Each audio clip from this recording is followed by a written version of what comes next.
people talk about Minecraft music, they're usually referring to songs like Sweden, My Son Venus, or Subwoofer Lullaby. These songs and all the other overworld songs that play in survival mode appear in Minecraft Volume Alpha, which, by the way, has its 10-year anniversary coming up soon. The amount of acclaim this album has gotten is amazing, especially when you consider that Daniel Rosenfeld, aka C418, was still relatively new to making music at the time. The simplistic yet iconic melodies, rather than fading over the years, are just as good, if not better, than they were 10 years ago. But there is more music in Minecraft than just Volume Alpha. Volume Beta, released in 2013, contains all the music that plays in creative mode, the Nether, and the End. I don't think that these songs are overlooked, but I do think they aren't talked about nearly as much as the tracks in Volume Alpha are, which is a shame when you consider the extreme level of quality that is packed into every single one of these songs. To me, Dryton, Tazwell, and Dead Voxel are just as nostalgia-inducing as all of the normal Minecraft songs, and I'm sure that's the case for millions of others. But there is still more. In the 1.13 Aquatic update, the songs Axolotl, Dragonfish, and Shuniji, each composed by C418, were added to the game. And as I think most people know, Rubido... Why do they have to be so hard to pronounce? Rubido, Chrysopia, and So Below were added in the 1.16 Nether update, each composed by Lena Rain. But when I talk about the other Minecraft music, I'm not talking about any of these songs. As a matter of fact, you probably haven't heard most of the songs I'm referring to. That's because even though they are Minecraft songs, they aren't actually in Minecraft. So what the heck are they? In both Minecraft volumes, which I'll just refer to as Beta and Alpha from now on, there are a total of 14 songs that weren't included in the game. Now, here's something some of you are probably going to point out. If the songs don't appear in Minecraft, does that make them Minecraft songs? Well, last I checked, the volumes were called Minecraft, Volumes Alpha and Beta. That's ample enough reason to give them that title, alright? Even though these songs may not be as nostalgic as the normal Minecraft songs, I want you to just try and take a step back and listen to them as if they were the normal songs. Because, being completely honest, the other Minecraft songs are less of other songs than you may think.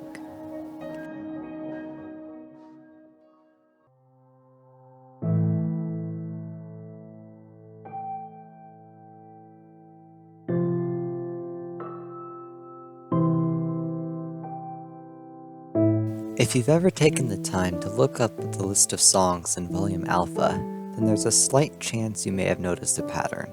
The majority of songs in the album are organized into pairs: Wet Hands and Dry Hands, Cat and Dog, and so on. This brings us to the first few songs that aren't in the game. Door... I don't want to say this wrong. It looks like French. Just a second. Équinoxe, How the heck do you say that? équinoxe, Okay, I'm just gonna say Equinox. I'm sorry. Get easier titles, please. This brings us to the first few songs that aren't in-game. Door, Equinox, and Chris. Each of these songs' partners do appear in Minecraft itself, them being Key... Oxygen, I guess? Please, why? Why is this so hard? And Clark, respectively. When you listen to these tracks for the first time, they sort of do sound like Minecraft songs. But I feel like the unfamiliarity of them tends to drive people away. The last pair of songs in the album, Droopy Likes Ricochet and Droopy Likes Your Face, don't sound quite as much like Minecraft music. That's because they're both from one of Daniel's previous albums, Life-Changing Moments Seem Minor in Pictures. The reason they appear in Volume Alpha is because the first Droopy song ended up being used in the first official Minecraft game trailer.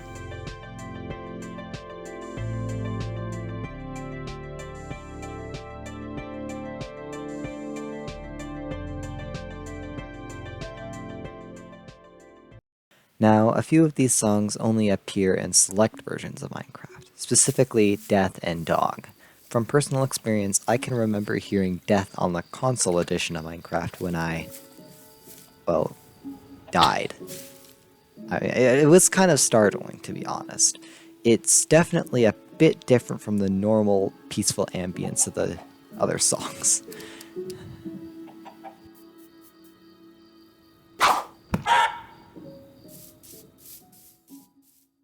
Dog was actually never supposed to be added to any version of Minecraft, but for some reason or another, it ended up being appended to the Cat music disc in the Legacy console edition.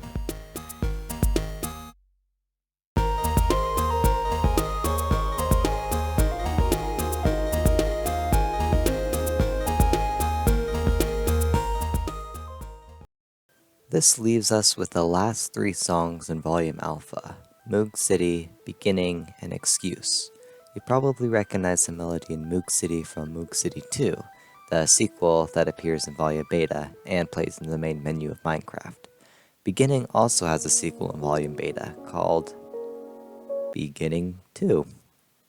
Extra points for consistency, I guess. However, Excuse doesn't have a sequel, but that doesn't detract at all from its value. Listen for yourself.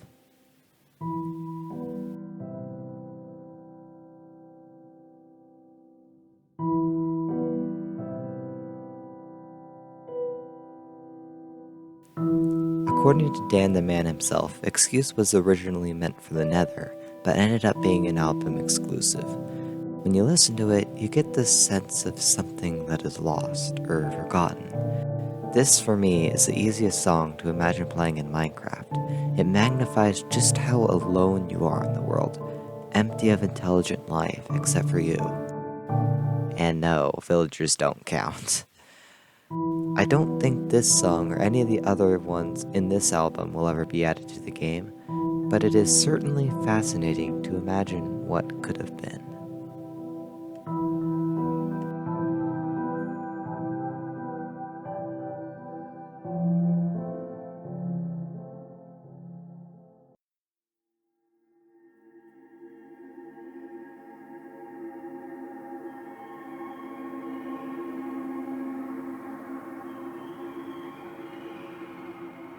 While Volume Alpha contains a total of 24 songs, 10 of which aren't in-game, Volume Beta contains a total of 30 songs, but only 4 songs that aren't found in Minecraft. Starting out with the first track of the album, Key. The title mirrors the other first song in Volume Alpha, Key. Yeah, you see what he did there? You know, like they both sound like Key, but one is spelled differently. Comparing the beginnings of both songs, they start out very similarly. However, the second half of Key, that one, crescendos and builds up into an unanticipated drop that, as Daniel puts it, is dark and foreboding.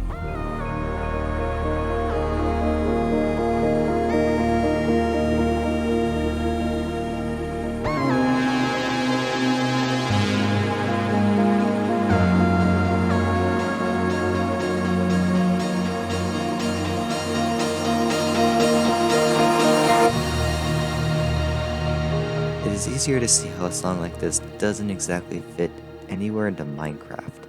The only place it really truly belongs is as an introduction to the much deeper Volume Beta.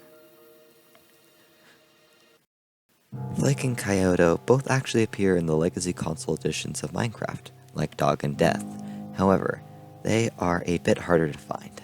You have to buy the Festival Mashup Pack on the Xbox and PlayStation versions, but luckily for me, it came pre-installed with the Wii U edition. They both sound and feel like snowy, almost Christmassy songs.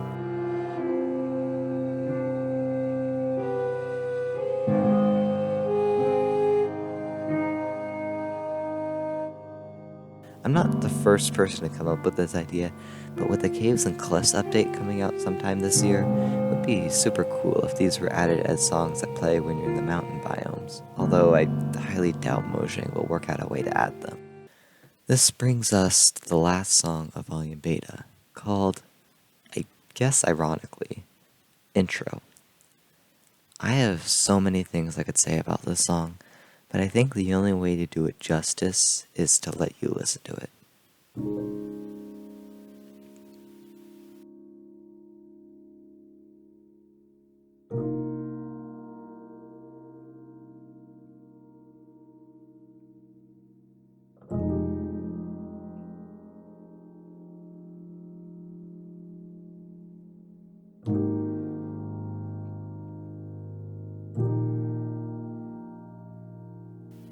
When I heard this song for the first time, I was completely awestruck by the beauty of the chord progressions.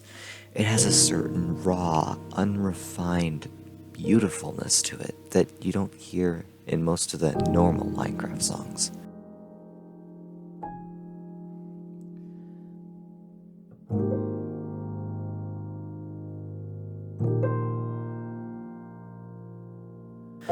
One Reddit post or Discord message or YouTube comment I remember seeing suggested what it would be like if this were to be the song that plays when you're spectating a hardcore world that you died in. The amount of longing and yearning that this track conveys would make it an appropriate fit.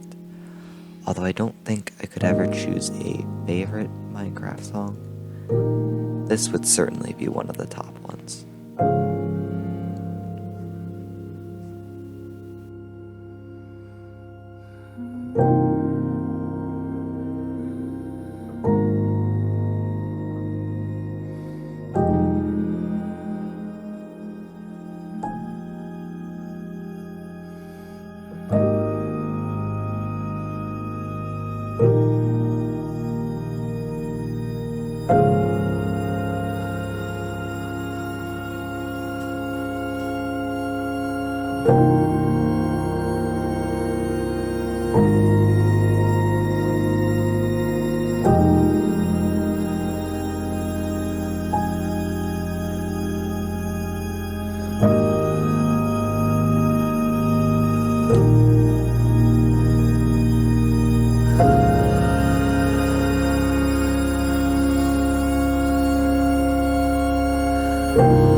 If you haven't ever given any of these other songs a real listen before, I would highly encourage you to do so.